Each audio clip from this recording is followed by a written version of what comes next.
tuhua te maunga,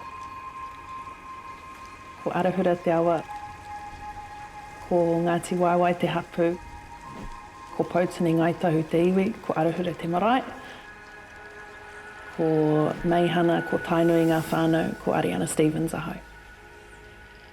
E ki ana te kōrero e hara taku toa i te toa takitahi, nā reira e mihi ana ki ngā kai tautoko i roto i ngā tau. No te ātārangi tōku reo, no reira e mihi ana ki tā tātou kaupapa e tipu tonu nei, e whanake tonu nei tō tātou reo. Ka mihi hoki ki aku hoa, ki aku whanaunga, ki aku tamariki i te haerenga mai i tēnei pō, ko hara mai tawhiti ki tēnei hui, ki te whakanui i ēnei toa o te Reo Māori. Waihoki ki aku hoa i te panikiretanga, i te reo kairangi. Ka mutu he mihi tino nui ki aku kaiako, kia pānia, kia heketu, kia tā tīmoti. I ngā koha nui i roto i ngā tau, ko tau mai ki au, o tira kua tau mai ki Ngaitahu whānui.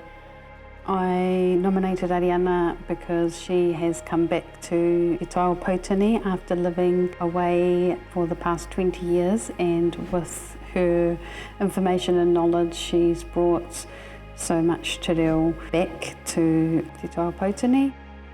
Tērā etahi tāngata kua ngana i roto i ngā tau ki te whakaora i te reo i tēnei takiwā i te tai Pautini. E hari te mea no mātou aua tangata katoa. I te wai timata aku mahi i konei, tērā etahi whārua hei whakakī māku. We now have classes, we now have wānanga, and we have her quite regularly back at Arohura Marae doing the kaumātua, and there's just been so much reconnecting for our whānau and our new marae. Kāri aku kaumātua te reo i tēnei wā, ko rātou te reanga i tino rongo, i te ngarohanga o te reo. Nō reira, kei te tautoko mai rātou i ngā mahi whakaora.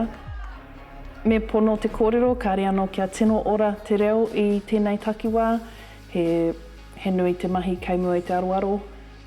Kei te ngana ahau ki te whakawhanake i te reo i te wā i au.